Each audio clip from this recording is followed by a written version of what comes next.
আমি ডাক্তার মুস্তাক আহমেদ, এখানে Mirpur Firoz medical and technology ফাউন্ডেশনের শাখা পরিচালক হিসাবে নিযুক্ত আছি।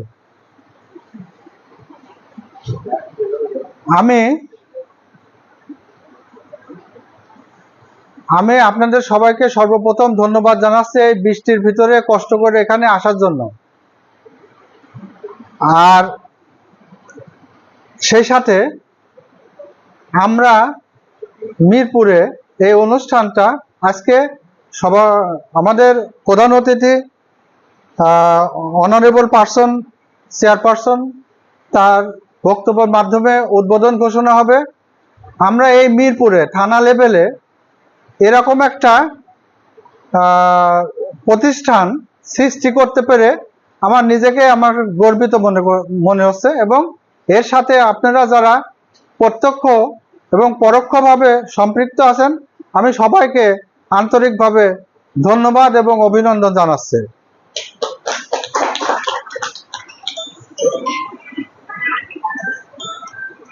এখানে আমাদের সবকিছু কথা আমরা সবার বক্তব্যের মাঝে শুনবো ধৈর্য সহকারে।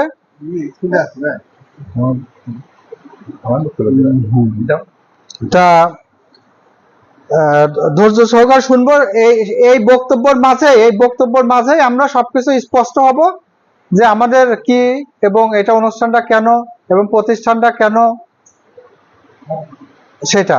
এখনই আমাদের ভিতরে বিশেষ অতিথি যিনি আছেন আজকের, কাজী রোকনুজ্জামান, প্রধান শিক্ষক, মিরপুরের কৃতি সন্তান। তাকে আমি, যেহেতু সে একজন মানুষ গড়ার কারিগর, সেহেতু তার এই আমাদের প্রতিষ্ঠানটা মিরপুরে হওয়ার প্রসঙ্গে তার কিছু কথা, খুব মূল্যবান কথা আমরা মনোযোগ দিয়ে শুনবো। আমি কাজী রোকনুজ্জামান প্রধান শিক্ষককে মঞ্চে এসে তার কথা বলার জন্য অনুরোধ করছে।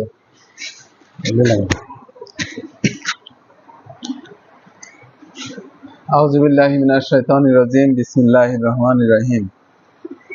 ফিরোজ ফাউন্ডেশন কর্তৃক আয়োজিত আজকের আমাদের এই অনুষ্ঠান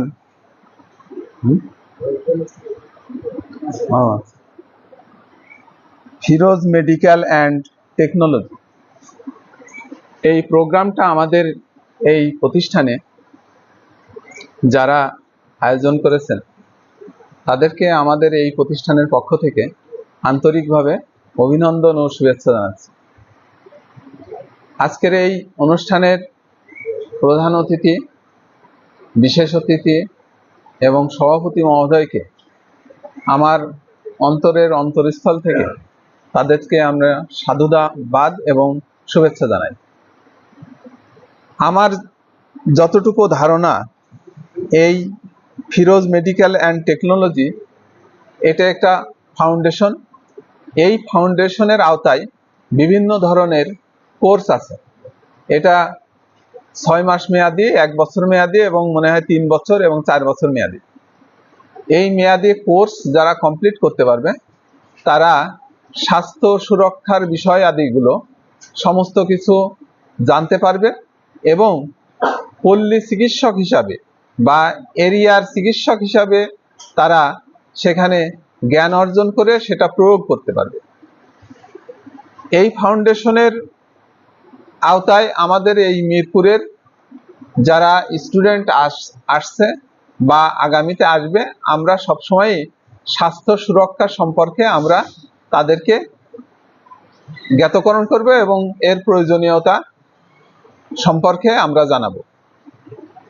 আমরা এই ফিরোজ মেডিকেল অ্যান্ড টেকনোলজির যারা এখানে দায়িত্ব থাকবেন, আমরা অনুরোধ করি যে তারা যেন তাদের কোর্সটা যথাযথভাবে এখানে সম্পূর্ণ করতে পারে। এর আগেও আমরা অনেক প্রতিষ্ঠান দেখি যে এই ভর্তির সময় হয়তো ভর্তি টর্তি করে নিল স্টুডেন্ট, কিন্তু পরে আর ঠিকমতো ক্লাস হলো না। তাহলে আমরা আমাদের এই শিক্ষার্থীগুলো, আমাদের এই এলাকার মানুষগুলো বঞ্চিত হবে।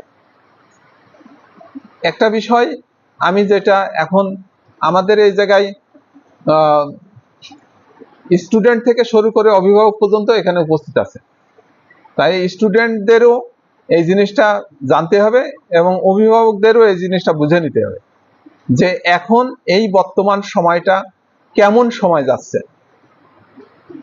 সারা পৃথিবীতে যতগুলো রাষ্ট্র আছে, এই রাষ্ট্রের ভিতরে যতগুলো আছে প্রত্যেকটা রাষ্ট্রেরই একবার করে সুযোগ আসে, একবার, অনলি ওয়ান, একবার সুযোগ আছে যে সেই দেশটাকে উন্নতির শিখরে পৌঁছে দেওয়ার জন্য। এখন সময় চলছে বাংলাদেশে। সেটা কেমন? যে আমাদের এই জনগোষ্ঠীর ভিতরে 70% জনগোষ্ঠী হচ্ছে তরুণ। তার প্রমাণ অতি সম্প্রতি আমাদের এই গত 5 তারিখে আমাদের দেশটা নতুন ভাবে স্বাধীন হয়েছে।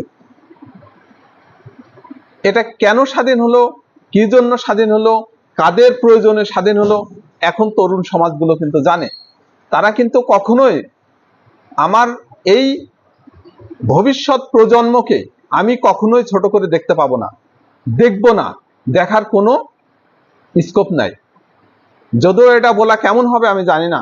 সেটা হচ্ছে যে আমার সন্তানকে যদি আমি ছোট করে দেখি, আমার সন্তানকে যদি আমি কোনো তাচ্ছিল্য করি, সে কখনোই আমাকে মানবে না।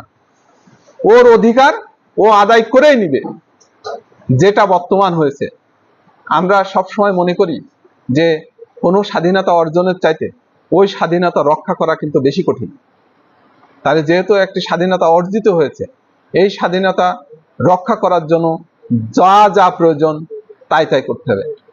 আমাদের এই কোঠা আন্দোলনের অনেক মেয়েরা সামনের সারি থেকে কিন্তু হচ্ছে নেতৃত্ব দিছে। আমার ওর নামটা আমার মনে নাই, কিন্তু ও বক্তব্যে একটা কথা আমার সবসময় ওর চেহারাটা আমার ভাসে। ও বলছে যে পিছনে ফেরার আর সময় নাই, পিছনে পুলিশ, সামনে স্বাধীনতা, আমাকে সামনে যেতে হবে।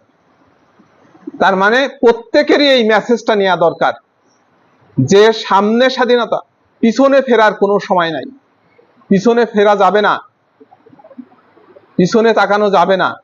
শুধুমাত্র একাডেমিক আমাদের যে পড়াশোনা, আমাদের বিভিন্ন প্রতিষ্ঠানের পড়াশোনা, এই পড়াশোনা দিয়ে একটি নাগরিক যথাযথ সুশিক্ষায় শিক্ষিত হতে পারে না। একে বিশ্বমানের নাগরিক হতে হবে, ওয়ার্ল্ড সিটিজেন তাকে অর্জন করতে হবে। এই ওয়ার্ল্ড সিটিজেন অর্জন করার জন্য তাকে সব বিষয়ে পারদর্শিতা অর্জন করতে হবে। অনেকেই আমাদের এই যে বর্তমান কারিকুলাম সম্পর্কে অনেকের অনেক রকম ধারণা আছে, কিন্তু এই ধারণাটা কেন হলো, এই কারিকুলামটা ভালো না, এই কারিকুলামটা স্যাররা বোঝে না, এই কারিকুলামটা শিক্ষার্থী বোঝে না, আসলেই কিন্তু বোঝে না।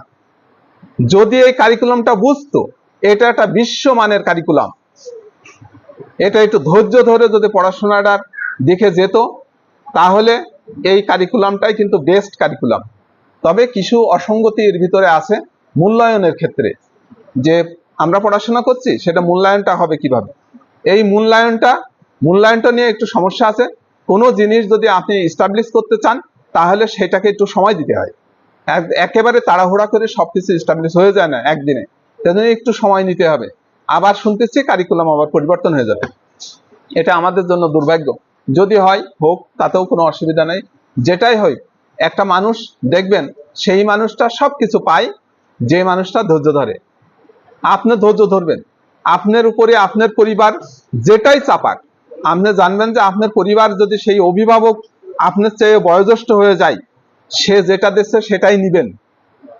তারপরে আপনার সময় আসবে যখন, তখন সেটা পরিবর্তন করবেন, কিন্তু তাকে অসম্মান করবেন না। যদি আপনি অসম্মান করেছেন পরিবারের কোনো, ধরেন আমার বাবাকে যদি আমি অসম্মান করি, আমার সন্তান যদি ফলো করে, তাহলে দেখবে যে আমার সন্তান দেখবে যে আমার বাবা আমার দাদাকে অসম্মান করে, ও কিন্তু আপনাকে অসম্মান করে বলবে। সেজন্য আমি এই কথাটা শেষ অবধি বলতে চাই যে আমার সন্তানরা আগামী দিনের ভবিষ্যৎ, ওদের ইচ্ছা, ওদের আগ্রহটা, ওদের কর্ম পরিকল্পনাটাই আমরা শ্রদ্ধা করব, সবসময় শ্রদ্ধা করব। আর যেটা দেখবো যে ওর ভিতরে একটা গ্যাপ আছে, আমরা ওদের সাথে আলোচনা করব। আমরা আলোচনা না করে তাদের উপর রাগ বিরাগ করব না, আগে আলোচনা করব ও কি চায়, কি বৃত্তান্ত, সেটা কোনটা পজিটিভ হবে কোনটা নেগেটিভ হবে, তার সামনে চলার পথটা কেমন হবে, আমরা দিক নির্দেশনা দেব এবং আমরা ওদের কাছ থেকে শুনবো। যে আমি গতদিন ঢাকা ইউনিভার্সিটিতে আইন বিভাগের আসিফ নজরুলের একটা কথা শুনে আমি খুবই ভালো লাগলো, যে কোঠা আন্দোলনে যারা সমন্বয়ক ছিল তাদের সাথে বসেছিলেন উনি। বলছে আমি যখন বসলাম ওরা যে ধরনের প্রস্তাব দিতেছে আর যেগুলো আলোচনা করছে, আমি মনে হচ্ছে ওদের আমি ছাত্র।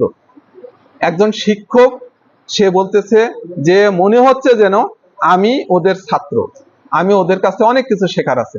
আমিও একই কণ্ঠে বলতে চাই আমাদের বাচ্চাদের কাছ থেকে অনেক কিছু শেখার আছে, কিন্তু ওদেরকে ছোট করে দেখবেন না। ওরা আগামী দিনে আমার মনে হয় দেশটাকে আরো সুন্দরভাবে করবে। তারপরেও বৈশ্বিক একটা রাজনীতি আছে, সারা পৃথিবী চলে সেই দেশের রাজনীতি দিয়ে চলে না, বৈশ্বিক রাজনীতি দিয়ে চলে, সারা বিশ্বের রাজনীতিতে চলে। আমি জানি না, আশঙ্কা করতেছি আর কি, এটা আশঙ্কার ব্যাপার যে এই দেশটাও একটা অস্থিতিশীল রাষ্ট্রে পরিণত হতে পারে। সেই জন্য নিজেদের প্রস্তুতি থাকতে হবে যে এইটাকে আমরা গুজবে কোনো সময় কান দিব না। আর সামনের দিকে এগিয়ে যাওয়ার জন্য আমাদেরকে শিক্ষায় দীক্ষায় টেকনোলজিতে আমাদের এগিয়ে চলতে হবে। সবাইকে সুস্বাস্থ্য কামনা করে আমি আমার সংক্ষিপ্ত বক্তব্য শেষ করছি। খুদা হাফেজ।